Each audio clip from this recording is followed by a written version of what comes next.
Hey everybody, are you ready to get your critique on? I sure am. Wahoo! Welcome to another episode of Professional Photography Tips, the best place to learn how to master your camera, understand composition, rock Photoshop, and have a lot of fun while doing it.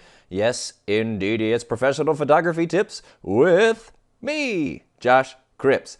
So today I'm excited. This is the very first episode where we're doing a critique of a viewer submitted photo, and we're going to be doing a ton more of these in the future. So if you want your photo critiqued, I put a link to the brand new Facebook group, Pro Photo Tips, and you can join that group, submit your own images, get critique from your fellow photography fans and enthusiasts, and then I'll choose a photo when I'm doing these critique videos, and I'll do it up on YouTube, and I'll link back to your gallery, whatever. So go ahead and visit there, put your photos up, and let's get this rolling. So today, to kick things off, we've got this awesome photo by Eustace Steinfeld. So thanks a lot, Eustace, for submitting this image.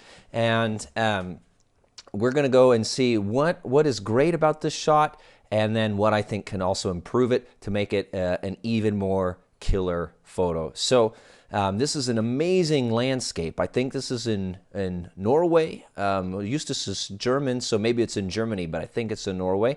You'll have to correct me in the comments, Eustace, if I'm wrong about that. But so let's take a look here. Whenever you're evaluating a photo, I always look at these four things. What's the subject? Does the composition show that subject off in an interesting way? Does the technique, all the technical decisions like aperture and shutter speed, do they work in favor of the photo, or do they work to its detriment? And finally, what's the light doing? Does the light show things off? So let's start with the easy ones, and then we'll kind of work up from there. So technique-wise, I think it's just about perfect. You've got, let me grab a bright color. Here we go. Okay, cool. So the exposure looks really great. If I pull up my histogram, you got no clipped shadows. There's maybe a couple of clipped highlights, but it's hard to tell if that's from JPEG compression or if it's, let's see what's happening in the channel view. All channels. So there's some clipping, yeah. This looks like you got a little bit of highlight clipping. So that's probably this glare here, or maybe up here in the sky. So it looks like maybe if you drop that down just a tiny little bit, then, oh geez Louise, what did I do? There we go. Then that might help. In fact, let's try that and see what happens if we do that. So let's pull up a curves layer and let's pull it down. There's good detail in the sky and those glary bits. Now, I don't want to apply this curves adjustment to the whole image. I only want to apply it to where it's brightest. So I'm going to blend that curves layer wherever the image is brighter than a certain point. Let's do it like this. Let's try, yeah, let's just do, this is just real quick and dirty. This is not really strong Photoshop. This is just a quick thing that you can see brings a little more detail into the sky, which is good because in any photo, the two things that are going to draw your viewer's attention are what's in focus and what's brightest. So right now, those two brightest bits are basically, you've got this bright stuff going on down here near the bottom of the frame and this super bright stuff up here. So immediately my attention is being drawn to the edges of the frame rather than kind of being kept within the center of the frame. So if we bring in some of those highlights back, then that helps with that. Cool. Aperture looks great. Depth of field, everything's in super deep focus, which is perfect. It helps my eye flow from the foreground all the way up through to the background. So that's excellent.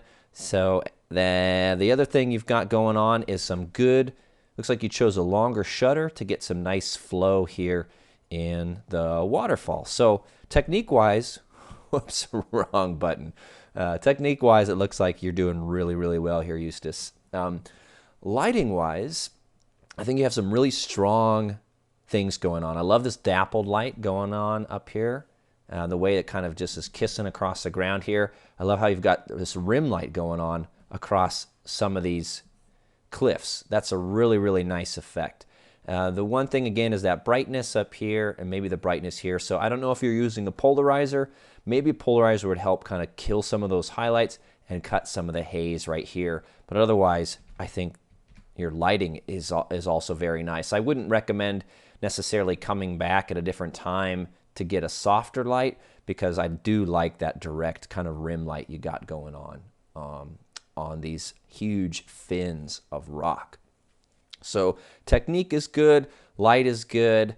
I do like the warmth of the light, so I just kind of wonder what would happen if we bring up a color balance layer just to emphasize some of that warmth a little more. Now color is such a personal choice, but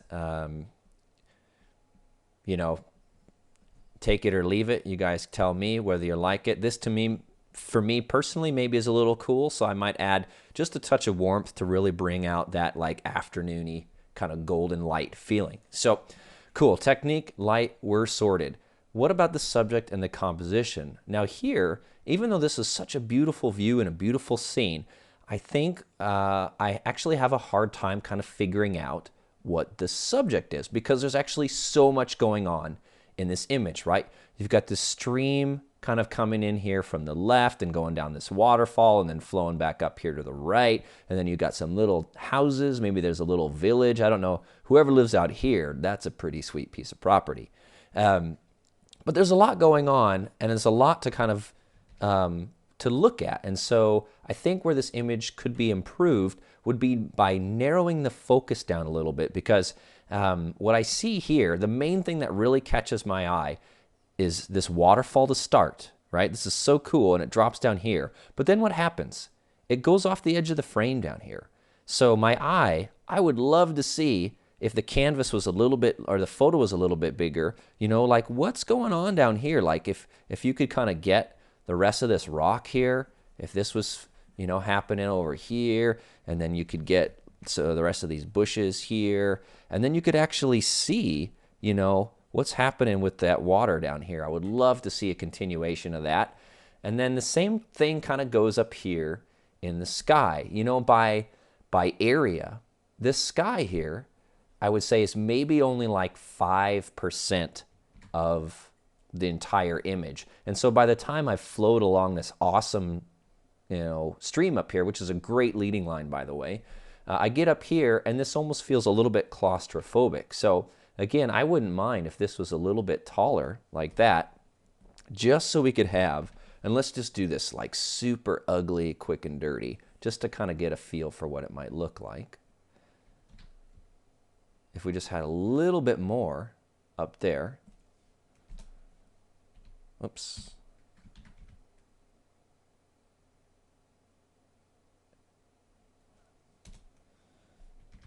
Yeah, I think that just helps a little bit with the visual balance. Now we've got a little bit more going on. Okay, so the other thing is that this stream that is so cool here, as you follow it upstream, and I totally understand why you put this in here, because now you have something that flows through kind of your whole frame. But the problem is, as I follow it upstream, it goes behind these little bushes here, it goes behind this bush here, it goes in between these here, it goes behind these bushes here, there's a bridge here, there's all this. So as my visual flow goes, it's flowing and it stops, it's flowing and it stops, it's flowing and then it stops, and flowing and then it stops. So you have all these breaks and stops and starts, whereas here you have just this one awesome continuous flow. So the main thing that I think would gonna really strengthen this image is a simple change. Instead of doing your typical landscape format, try this photo again in a portrait format. And just crop out that whole left-hand side of the frame like this. So now what we've got, let me sort of clear out all that crap there.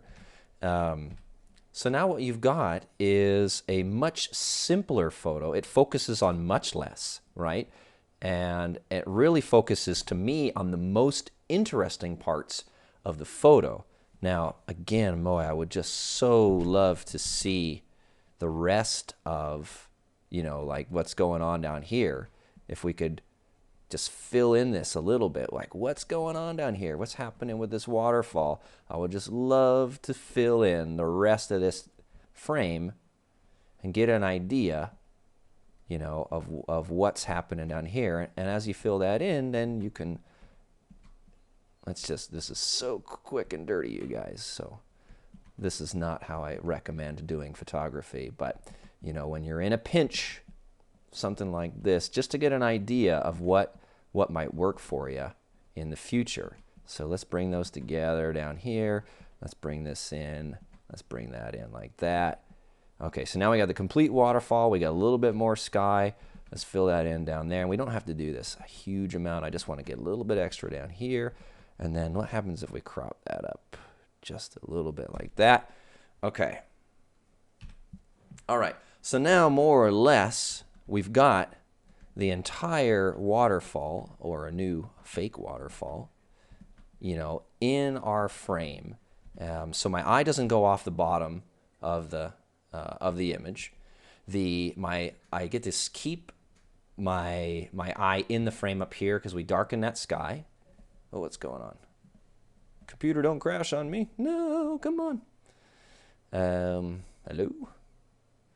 Well, I'll just keep talking while the computer, there we go, cancel. Okay. So we darken that sky, and that to kind of bring the interest back in the frame, we shrunk it into a portrait, which if I bring up my grid here, you can see that now that leading line of that curve is actually right on the third, and so is that waterfall. It hits pretty much right on the intersection point. So that's really, really good in terms of like the visual balance of the whole scene. And so that's the main thing I'm going to suggest here is if you ever get a chance to go back to shoot this one scene, try it in a vertical format. Really just focus on what's most interesting. That's going to simplify your composition, make your subject more obvious, like this waterfall, the canal, and the sky, or the canyon, I should say, and the sky. So that's pretty much it. That's a great shot, Eustace, and I think, you know, with just a couple of simple tweaks, you can make it even stronger, really have an awesome bomber landscape image. So I hope that you guys found that very useful. If you did, please, please, please subscribe. That way you can get all the updates when they're uploaded. You can check out these other videos, like 4 things all great photos have in common, or 7 easy principles for amazing photos. Please check out my website for landscape photography, tips, tutorials, workshops, all kind of stuff. You can share this video with your friends, give it a thumbs up. That would just really help me out a ton. And if you want your chance for your photo to be critiqued in Professional Photography Tips on YouTube, go ahead and visit the link in the comments down below in the video comments, and there's a link to the Facebook group where you can upload your images. You can get critique from your peers, and every so often, every other week or so, I'll be grabbing a photo to critique live and throw it up on the web. So until next time, you guys, have fun and happy shooting.